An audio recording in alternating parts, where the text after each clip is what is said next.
Hello and welcome to the Statesman Talk with me, Deepti J. Varma. Today, I'm fortunate enough to be joined by Rajarshi Nandy, who is an upasak, an author, a spiritual guide to many, and has influenced a lot of young people to take up Shiv and Durga Upasana in its pure form. Thank you for joining us, Rajarshi ji. Namaste.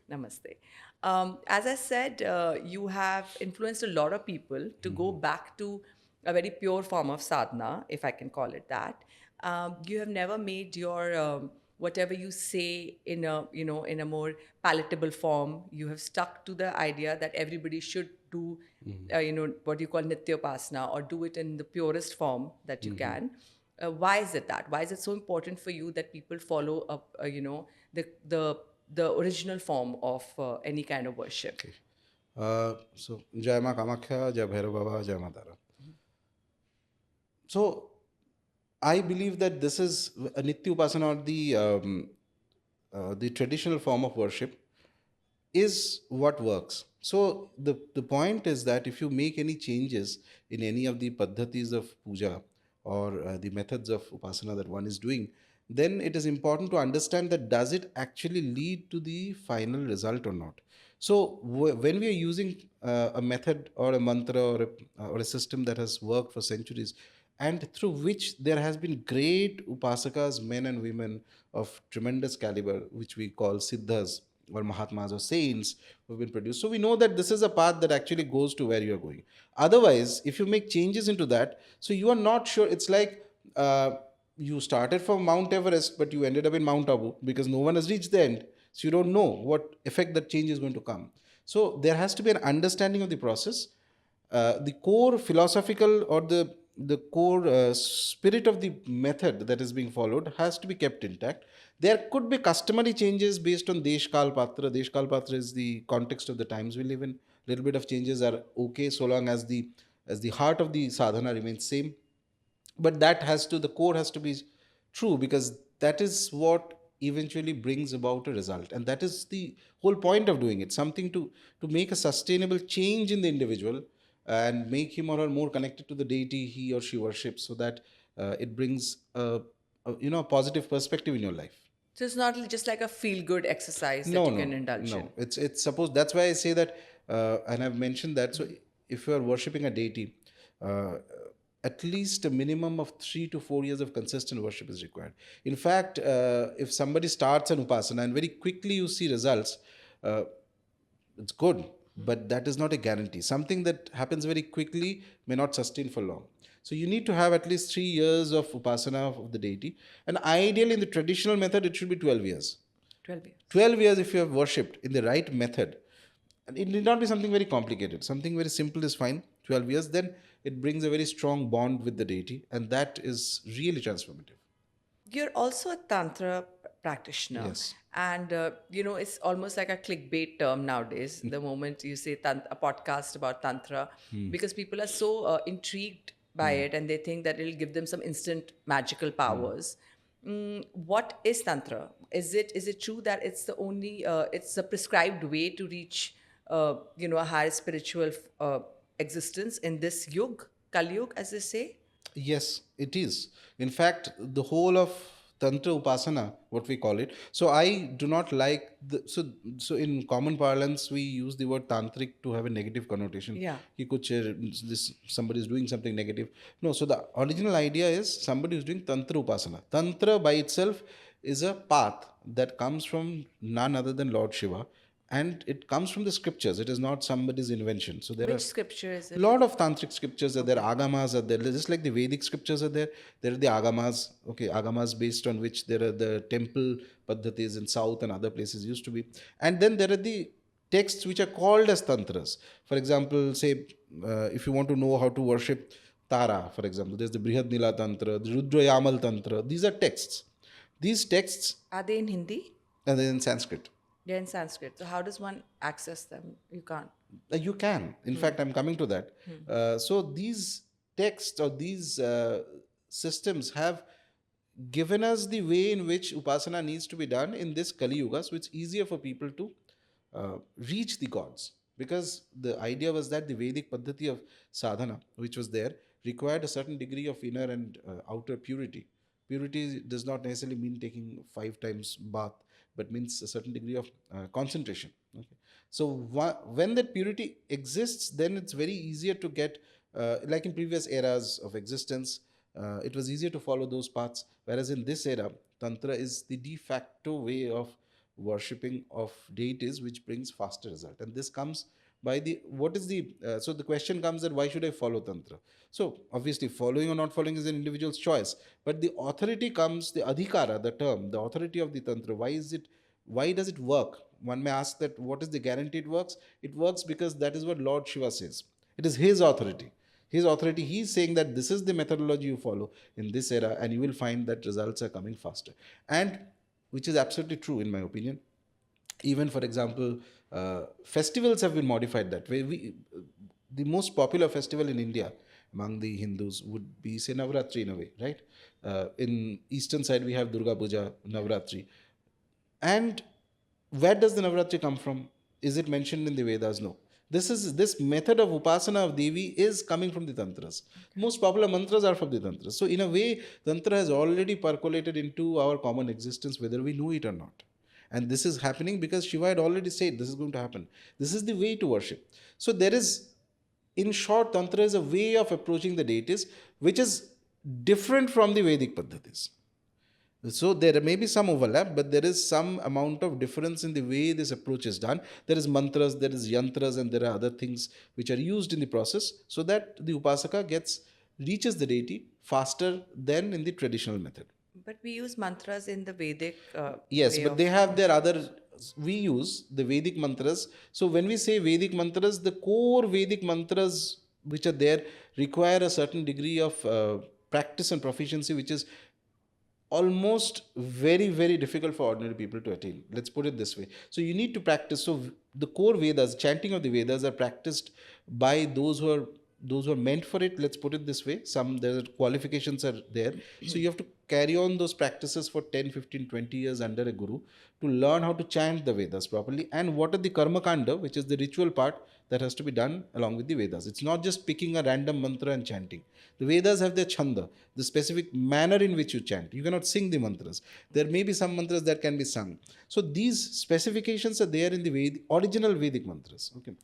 What people these days do, I mean, majority of Indians, we use mantras. Most of it is either Puranic, it comes from the Puranas, or it comes from the Tantras.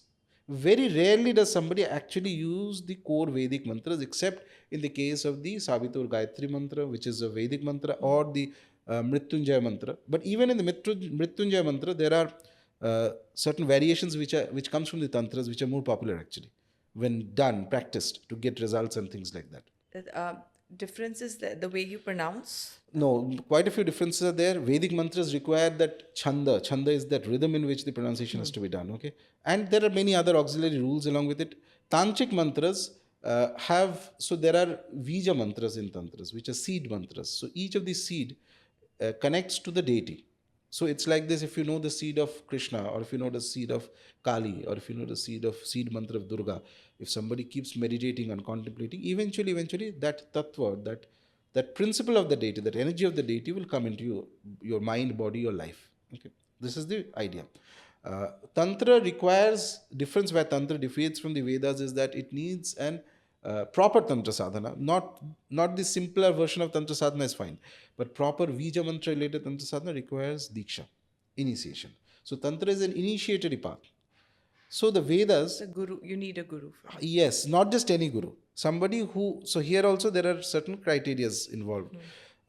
So once you have a guru who initiates you into the Tantra sadhana, it is not just the mantra. There are methods of puja, how to set up different things and, various paddhatis. But briefly, this is a point of diversion from the Vedic krama and the tantric krama. So in Tantra, anybody who has the Diksha, regardless of his varna of birth, caste of birth, he can practice the upasana of that deity. And the Diksha process becomes very important when we worship Mahavidyas, the 10 forms of the Divine Mother, because they are considered to be very fierce. Okay, so Diksha does two things to an individual. It's like, suppose you take a vehicle out, right? So in the process of Diksha, the Guru gives a little bit of his or her. In Tantra, women can also be gurus, whereas in the Vedic Krama, it is not allowed. Okay, they have certain niyamas in that. So the Vedic rules are more suitable for an age that used to be conducive for those things, in my opinion. They are very powerful, no doubt. Absolutely, the Vedas are the gem, the foundation of our dharma. But eventually, over time, many of the shakhas are lost. Very few people today are that dedicated, committed, or have the necessary knowledge and the patience to actually learn how to read, chant the Vedas, things like that. But tantras are slightly different. So he needs a guru. Guru gives a bit of his energy into the disciple. So that's like your initial bank balance. Okay, you're starting a business, suppose. That's like your initial capital. So if you don't have anything, it's going to be much difficult for you to activate the mantra. This is one. The other thing that Diksha does, and especially there's a form of Diksha in Tantra called the Shakta Abhishek. Abhishekam is a form of Diksha, okay, which is basically a puja that the Guru will do for the Upasaka, in which the obstacles of the path of the Upasaka are also asked to be nullified. So it's like a puja, like any other puja. The Guru will take a sankalpa and he will do a puja. But on their path to their spiritual journey, Correct. not their physical. No, it's got nothing to do with the physicality of the individual. It's that you are worshipping, say, Maha Kali in the tantric method. Okay, so and proper tantra upasana you want to do of Maha Kali. So then there is a Shakta Abhishek Diksha. So the Guru basically takes a sankalpa in your name and says that so and so individual is going to, say, worship Maha Kali, and for that the mantra will be given, and let there be no obstacles in the path of the disciple. For that, the Guru will do a homa. For that, a puja of Maha Kali. There will be a puja of the Kumaris, little girls. There will be a puja of Suhasini's, married women, and whatever else has to be there, the Paddhati. And at the end of it, there is a kalash with water.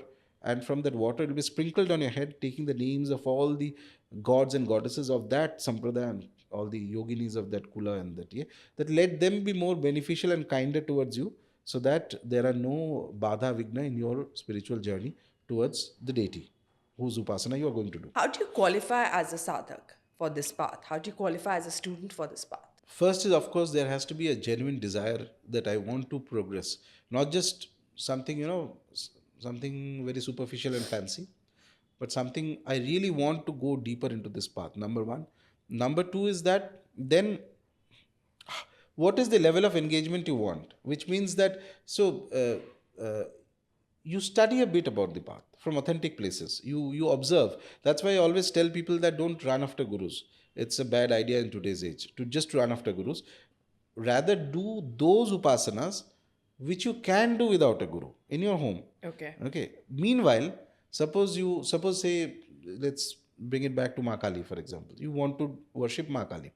There are certain simple upasanas of Kali that anybody can do. It does not require a diksha. Whereas the tantras are very categorical. Ki Maha Kali, proper upasana or puja of Maha Kali requires a tantra diksha. In fact, I'll just digress to one comment to explain this.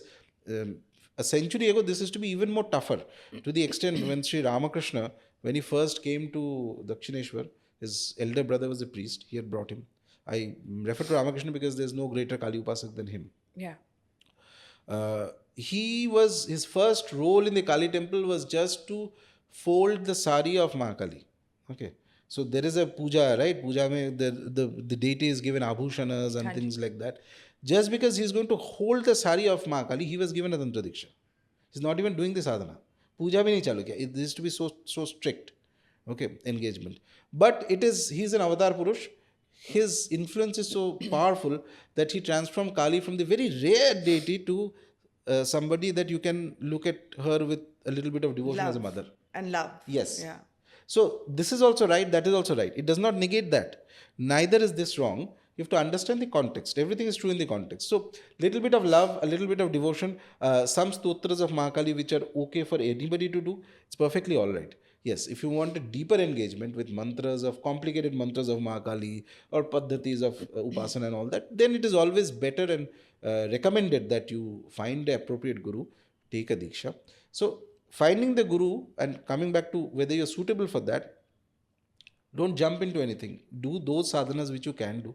Meanwhile, you keep looking for gurus. You meet people. You go to sampradayas where Kali Upasana happens. You see the disciples, you see the guru with no commitment. Not because you want to take a diksha. It's And no judgment also? no judgment is always going to be there. As long as we are humans, Yeah. we will judge. Yeah. It is perfectly all right to judge. So you take your time, 6 months, 1 year, and then find who is it that you like. Be in no hurry to find the, just about the first person you see that I need initiation. Because Diksha, properly taken, Tantra Diksha is like a marriage.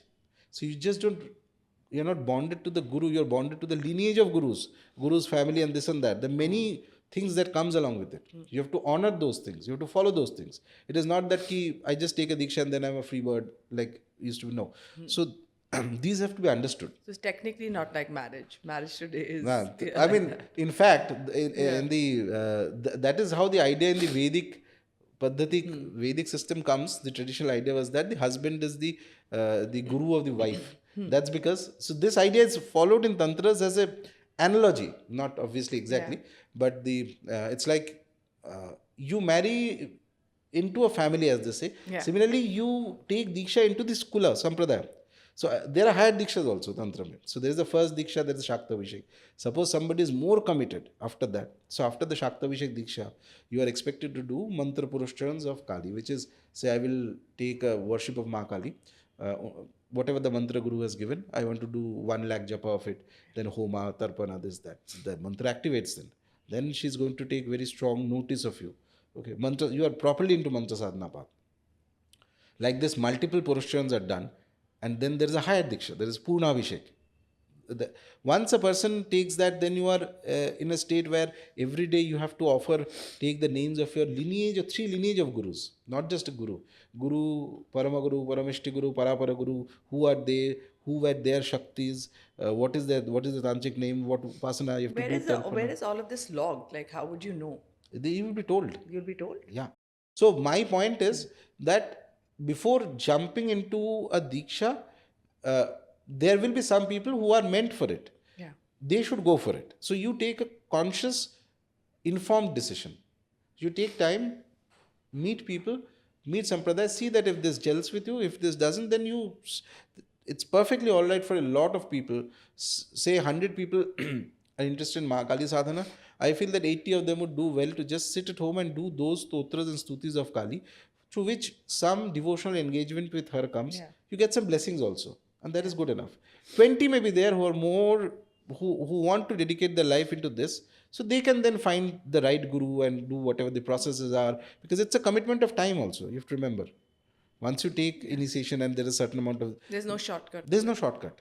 So all this has to be taken in a So you should know what you're signing up for. Exactly.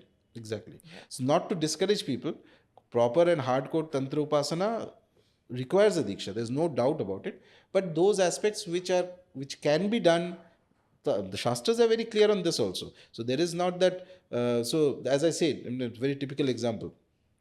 And I use the term Kali because of all ferocious deities, there's nobody like her. Let's be very honest. Okay. Why is that? That's her nature. She's an unstoppable force. And at the peak of her sadhana, it requires a self-surrender that is perhaps not there in any other form. Tremendous. You have to completely surrender to her. When she comes fully, she's going to take control. And once she's going to take control, then you are not to resist. Resistance will not work anyway. Nobody can resist her. Nobody. Not even the gods can resist her. She comes with that force. Tremendous. Sri Aurobindo puts it so nicely. It's like she's called the mother of the Veeras. The term used in Tantra is called the Veeras. You have to be very brave. Hearts. Yeah, you have to be very brave. And brave doesn't mean ki jaake you go into a war and all that. No, you have to be brave to fight against the tendencies. So Tantra classifies all human beings into 3 classes. One they call the Pashus, the animals. Which are the normal, ordinary human being. Okay, everybody is a Pashu. Doesn't matter what caste one is born into, anything. So because you are leading your life as a reaction to your own karmas. Okay, whatever is happening, something good, something bad, you are leading. Then you become, say, I want to get out of this cycle, so you take a Tantra Diksha, say of Mahakali, and then you start worshipping in the right in the tantric method of how to upasana of Mahakali. So immediately you become a Veera. So you are fighting against your inherent tendencies. Okay, this is one, and the other is for a deity like Kali, you will have to have a very strong heart. So she's a mother, she's a tough mother. So, her method of teaching is that uh, uh, when needed, she'll spank the upasaka. That's there, and if you get scared of it, then it's not your deity. So you have to just the I tell people that for Ma Kali, the attitude should be that first of all, it will only happen if you love her that intensely. Even if you have she pinches you somewhere karmically, you'll feel that and you brush it off and you start again. That's it. Okay. This is a commitment of a level that is either there or not there. So she demands that, and it's very beautiful after that. On the positive side, what a progress that a person would have made in say 30-40 years, she can make that happen in your life in the span of 3 to 5 years. If you allow her, and I'm quoting Sri Aurobindo here, if you allow her to intervene in her full force in your life, she's like that. Okay, I want to talk about now the Mahakumbh that's Okay. happening. All over the world, there's a lot of interest in it, and so what is the significance? People are saying that it's happening after 144 years. What does that mean? What will happen if one goes and takes a dip? So can you talk about the Mahakumbh and its significance, and just for regular people to understand what's happening in our country? So, in a way, the Kumbh is the most powerful, largest gathering of Sanatanis. Let's put it this very simply. And it is based on an astrological combination, the movement of Jupiter, the among the Navagrahas. Grahas are the planets that influence us. So movement of Jupiter in certain rashis and the sun in certain places causes a certain type of, it builds a kind of energy. During that time, taking dips in holy rivers, certain holy specific, four of them are there, holy rivers, produces a very strong, powerful effect. So this comes from the Puranic story where Amrit Manthan was happening, and there are 4 drops of Amrit, or the elixir that makes somebody immortal, if not physically, then at least spiritually immortal. Uh, were dropped in certain points, and those are the points where the Kumbh Mela happens after 12 years, because 12 is the number of years it takes for Jupiter to fully go through the zodiac. 12 Okay. years. Okay. So it's based on Jupiter. Jupiter is the graha that is the most spiritual of all grahas, in a way. Guru in Guru, Hindi. exactly. A graha is the guru of grahas and is the guru of the gods. Brihaspati is the Deva Guru. Okay. So it's the combination of Jupiter in certain rashis and Sun in certain rashis that causes the Kumbh to happen in 4 different places, sometimes in Prayagraj, Nasik, Ujjain, and Haridwar. These 4 places. So this time we have, so after 12 years, there's a repetition of the Mahakumbh, of the Kumbh, Purna Kumbh. And after 6 years, there is something called the Ardha Kumbh, because 6 years is half the transit of the cycle of the Jupiter. And when we have a repetition of a cycle at a particular place of, say, from certain time of reckoning, when perhaps somebody started reckoning this, so 12 into 12 will get you 144. So that way, this is a Mahakumbh, means there are 12 such Purna Kumbhas that have happened in that place. So that in Prayagraj, it must have happened for infinite number of time.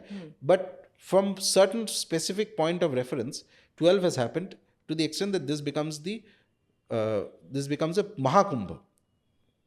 Okay. So in this period of time, when somebody goes and takes, so among the most important thing about Kumbh is that Kumbh Snan, Mahakumbh Snan, is that there are Shahi Snans which are called as dates when these energies are very peak. For example, on the Makar Sankranti. So it originally started as a Makar Sankranti, and this used to be called the Magh Mela. Magh is the month of the cold winter months, when there used to be historically congregation of sadhus and ordinary people coming together at Sangam, which is the confluence of the 3 nadis, Ganga, Yamuna, and Saraswati, and people coming there and taking holy dips in these rivers on those specific tithis.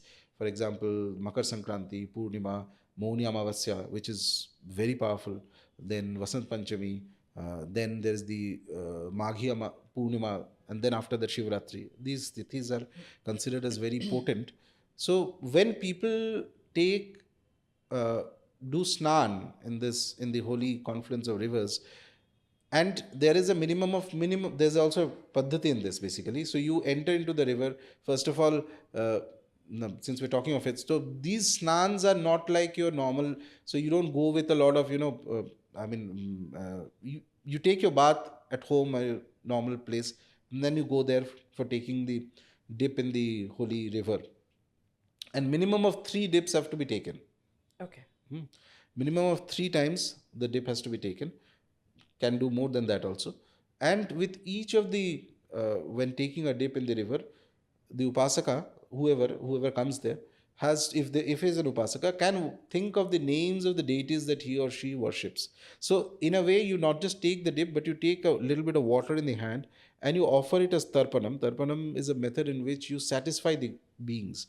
You do tarpanam to the gods that you worship, whosoever's mantra you chant. You do tarpanam to the rishis who gave us this dharma. You do tarpanam to the pitrus, your ancestors, to the gurus who are guiding you, or whoever you think of as the guru, or just the guru tattva. And this is the way, when it is done, then it cleanses the aura of the individual, cleanses the karmas that are stored in the causal body of the individual. And it makes his or her spiritual journey much smoother.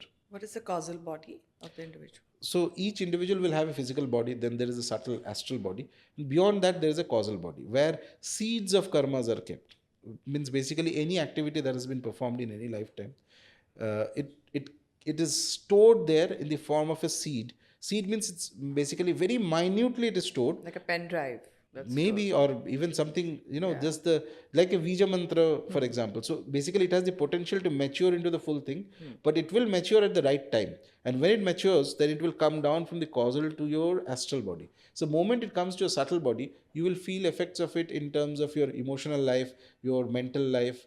Okay, we have not just a physical life, we are emotional beings. We are connected to the world around and things. And then of course the physical life, which is your actual existence. So all these things, before it comes here in this planes as an event that happens life, the seed of that event is already planted somewhere in the causal body. So it can change that. What can change? The dip, the holy dip in the. To a degree. To a degree. Yes, to a degree at that time. So basically, if you're doing sadhana, if you're into upasana, and if you're capable of actually going there and taking a dip, then it in this manner and offering the tarpanam to the gods, it brings a lot of blessings to your sadhana. It's like it's like another influx of energy or boost or to your practice, or shakti that comes into your practice, and then it helps the upasaka. So that is why people come from all over, even those who are not doing any sadhana or anything, because it helps to rearrange your karmas and make it a little lighter, and in traditional terms, which is that washing away your papa or sins, if not fully, at least to a degree. And why water? Does water carry that memory, that energy that, even scientifically it's been proven that water does carry? Maybe. So, but I prefer a different explanation for this. So why do we put water in Shivalinga? Because it is a very good analogy of what life is. There is a core base. Yeah. We do abhishekam of Shiva with water, first thing. Then milk and other things come in, but without water, to abhishekam nahi hoga. Which any deity, for that matter. Water, the whole pouring of water of a deity is a meditation. It's like this. There is a Shivalinga, which is the spiritual truth, and it's very steady, rock steady, timeless. It does not change. And on top of that, there is a flowing water. Constant change. Changes time, changes things that are happening around you. Your name, your life itself is a change constantly. One lifetime to another is a change. Similarly, inside the human body also, there is one core that is divine and steady. We call it the Atman or whatever, or Shiva, or the other terms for that. It does not change much. It is very steady. It is rocked. It's rooted in the spiritual core of being. And on top of that, there's the mind, there's the body, there's the life, likes, dislikes. These are constantly changing. So it is a reflection of that. And as you do abhishekam of Shiva, you keep doing that for a long time. Shiva abhishekam is a very good method to remove karmas of individuals, by the way. Yeah. Very good method. Once you do that, it becomes like a meditation. And in one flash, in a second, suddenly an upasaka or the person doing it will realize that this is exactly what life is. There is one core that Constant. has not changed, everything else is changing. And once this knowledge is, it's not a mental knowledge, it becomes a realized knowledge. That is the moment you start changing. Same thing you're doing when you're taking a dip in the kumbh. The core spiritual being is inside you. The water is washing. It's not the physical dirt that is there. In fact, that's why I say that before, in fact, to keep the rivers clean, one should take your bath in your normal space, then go there to take the holy dip. It is not a normal bath. Yeah. It's a ritual. It's a sadhana in itself. It's a puja. So it is cleansing your karmas. And then in that moment, you realize that there is one core in there, which is truth, and everything else. When you're born, there'll be suffering, there'll be happy days, dark days, and all this. Yeah. And this will keep happening and they will wash away. And once that realization comes, it's not going to come so easily, but at least if it happens a few times, that's the moment when you start rooting, you get rooted in something deep and you start suffering less. First thing, you realize that this is the way, this is why it's called Mrityu Loka. Death is not just a physical death, death is change. Constantly things will change. The good will change to bad, bad will change to good. Nothing is going to be permanent. And it percolates down from the mind to the heart to your very cells into the being. And that is the beginning of your actual sadhana. That's when a person turns spiritual. That's when you decide that, okay, enough of all this, need something more. That's what the reflection is. That's why the water is so important. When we're taking holy dips in that particular confluence, in that configuration, in that energy, at that moment, I'm not saying it's going to happen immediately to everybody, but at least by doing this process, there is a chance, there's a fraction of a second when you, and dip means what? Literally you have to go, take your head down the water. Yeah. Okay. So moment the head is down under the water, at that few seconds, every human being actually passes through this in their life. We don't remember it. That's how the condition is inside the womb. Yeah. Exactly. So in that moment, your concentration is peak because the water will be ice cold. Okay. You cannot think of anything. You cannot be frivolous. You cannot be joking around at that time. You are very, very serious. As serious as life and death. At that moment, you think of that one thing that is the most important in your life. If the gods are important, you'll think of the god or something else, whatever. And that gives a tremendous power to that thought. It's like rebirth. No, that'll be too dramatic, but it creates a strong positive energy. Let's put it this way.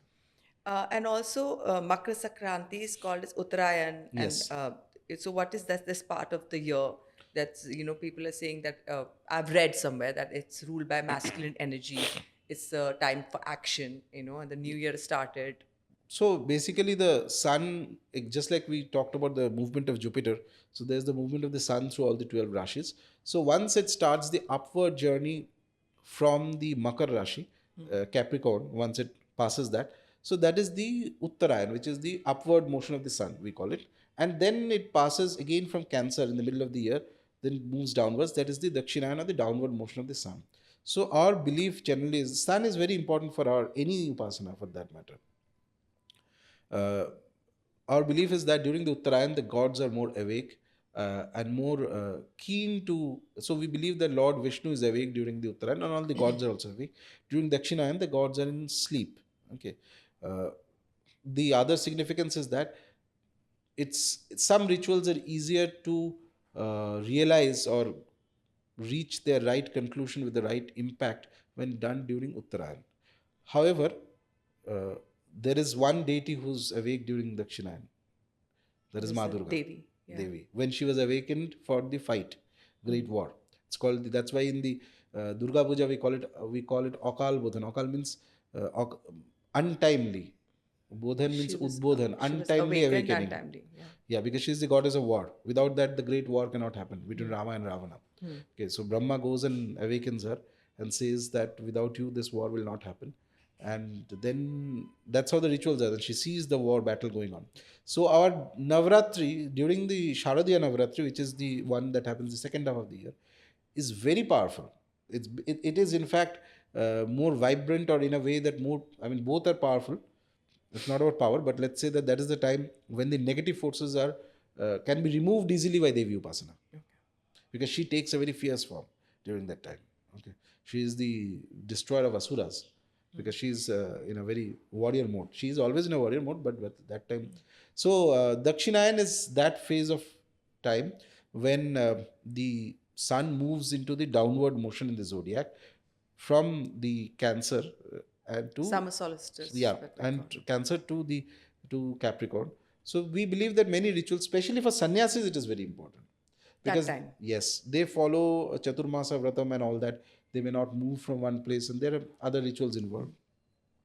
For the average people, I feel personally that uh, it's good, but it does not make that much of a difference at this moment because the general level of pollution and corruption is so high that even in Uttarayan also it is it's not any better.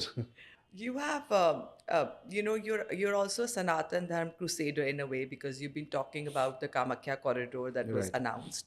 I don't know if it's halted for now, the project or not. Why is it so important? Like, because I would think that it would make the place more economically viable. There'll be spiritual tourism. Why are you resisting it? What is the need? So first of all, the reason I resist this is that spiritual place is not, in my opinion, not the place for tourism. So Okay, you need to maintain the power, sanctity. sanctity and the sacredness of that place. That is why we are going in the first place because there's a power there, right? There's a divine power. Um, and the divine power has his or her own conditions in which the power exists, and those conditions come to us through the shastras, that this is the puja method to be done, this is what xyz, etc., etc. Now when there is no harm in people coming to uh, any religious site, but there are two aspects to it. One is that thinking of it as a tourism is actually going to cause tremendous harm to dharma eventually, because these are not places of tourism, these are places of penance. Let's be very clear. It's not like if your thinking process is that I could have gone to Goa also, or I could have gone to Kamakhya also, then that's wrong in the first place. That's something you need to change that thinking process. And I mean, a lot of people think that way. We're just going for some tourism, thoda ghoom lete hai, etc.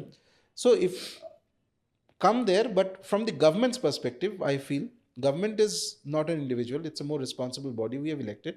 So when they are creating something, it should ensure that under no circumstances the sanctity of that place is disturbed.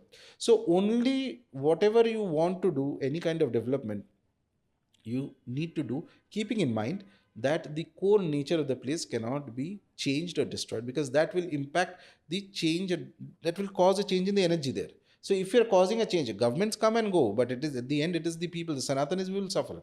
So Kamakhya is a place where the key thing, unlike other places, is that it's on a hill, Nilachal Parvat, and then there is a flow of subterranean water that comes in, and that comes as it is the jal, the water that is most important of the mother, whether it's the Dasa Mahavidyas or any of the forms. Even Shiva also. There are 5 Shivas in the Kamakhya hill. They also come in the form of certain caves, and there is a water.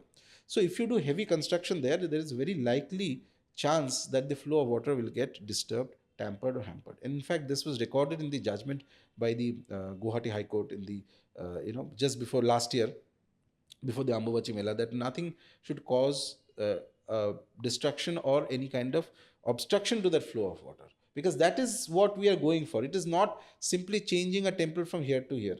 So It's not an idol or yeah. yes, the vigraha is there, but vigraha. So if you say that I have a temple here and I want to change it for making a road, there is a paddhati to do it. Okay, the agamas give you a method that I can change a vigraha from one place to another. But for something that is swayambhu, that's natural, you cannot do that.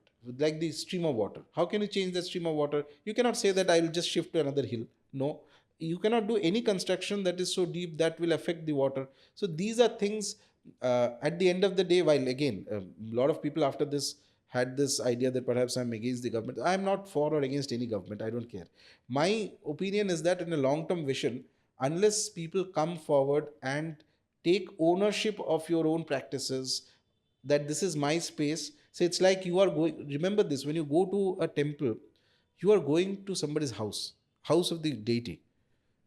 Deity is an individual. He or she has his likes and methodologies of worship. So this method of puja that we are doing in Kamakhya, or say to Lord Shiva somewhere or something else, it comes from the Shastras. It's told that the deity likes these things, so you have to do it this way. So you go there as a guest goes to another person's house, following the rules and decorums of that place. You cannot just go there to have a picnic, right? Or that goes for any even an individual's house. That's like basic civil sense, common sense. So same way, we for Kamakhya corridor, the main idea was that it should not cause a damage to the hill, because the hill is sacred. It should not cause a damage to the flow of water, because the flow of water is the lifeline of Kamakhya. That is what is Kamakhya really. That water is so pure and powerful, that is filled with her absolute mysterious powers of Mahakumbh. It's all there in those waters. So those waters should not be affected. There should be no construction. When we went through, me and my team of people, so there will initially there were a lot of questions asked you, what is your take, you are, whether there's any agenda. There's no agenda. I don't even stay in Guwahati or Assam. I stay in Bengal. And the list of 12 petitioners were from across India, some from Delhi, some from South. Only linking thing is that we all revere Ma Kamakhya. And there was an inspiration, very clear instruction, inspiration, that this case has to be filed. Otherwise, the current project or the documents that are there, I'm talking about public space documents. So government puts up those documents in public space. Nobody goes to check, a different matter. So when we downloaded those documents from the websites, made our engineers who know these things study, we saw that there is a initial plan was to dig up to almost 10-15 feet into the air with piling methods. That would have definitely caused damage to the flow of water. At the end, government is not responsible for anything. There's nothing called a government. You ask one person, no, that person signed it, he signed it, nobody's thing. But the damage will be for the Sanatanis. The damage will be for the Shaktas who believe in the Shakti Upasana specifically. Let's be very categorical. There is no Pitha of Tantra as powerful as Kamakhya. And it's so unique. That methodology of worship, except for in eastern states, Bengal and Kamakhya, Tarapet or Bengal, the Tantra Paddhati of puja, or the Vamachar Tantra, which is where the comes in. The offering of, we offer to the goddess non-vegetarian food, we offer sanctified alcohol. This is not done randomly. This all comes from the Shastras. How to purify that thing, what mantras to use, how to make the offering, etc. So this is a very, very unique thing that is, at one point it used to be there across India in all Shakti Pitas. It was definitely there. We find references of this, but over time, due to various inside Sanatan also, there are a lot of fights that happen. One sampradaya saying this, that, etc. So now it remains confined to the Eastern India, this methodology. I feel that it should definitely be protected, and not only protected, it should be kept exactly intact as it is. You can go and do upasana in your own method of whatever bhakti you have. It's not that everybody has to do it, but the core method in which the priests are worshipping, it cannot change. It has to be that. That is what she wants. So for people who say, who talk about animal rights and are talking about bali pratha, that it should be, done away with. So what is the reason why you think it should not be so? That's so very simple. I've mentioned this once before. So there are many aspects to this. First is that, are Hindus vegetarians? No. In fact, a couple of years ago, there was a research that came out, some, I think, American organization, PEW research or something. It was widely published in newspapers. So it came out with the statistics that almost 60% Hindus are non-vegetarians. 60%. And in coming times, this number is going to increase. So the first principle is deity upasana is that, you offer to the deity what the deity likes. How do you know that? You know that through the Shastras. Why the Shastras are important? Without the Shastras, you would not even know the name of Shiva. You would not know the name of Durga. Who is Kali? How will you know? She's not going to come and tell you. The Shastras are, it's like this. I like a deity means, for example, I say that I like my father. That's not enough. To like my father means not only like him, but I also follow what he's teaching me. So I like my father, but I do what I feel like. I don't follow his instruction. That is not liking. That's, so you are following your own ego, basically. So for that, each deity has his methodology. So this methodology, Shiva Upasana, we need to offer Bel Patra. We do abhishekam. To Lord Vishnu, we offer Tulsi. To Devi Upasana, the Tantras are categorical that Bali has to be given. She likes the Bali. In fact, various terms are there. This is number one. Number two is that, second principle is, it's believed that what is the best offering that you offer, that is the offerings that you have to offer to a deity. So in areas where Tantra Upasana has happened more than any other places, that is again Eastern India, Vamachara Tantra, there are two paths. Dakshinachara, which is more followed in Sri Vidya schools in South. There are a little bit of Kola Paddhatis, but mostly Dakshinachara.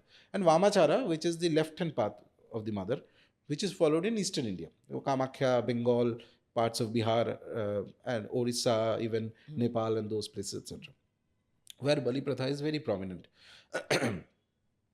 So there, uh, even if a guest comes to your home, uh, in a normal course, people offer meat or fish or whatever it is. So that is considered the best of the food that is offered. So the best of the food that you can offer to a guest is the best of the food that you have to offer to the gods also. Principle number one.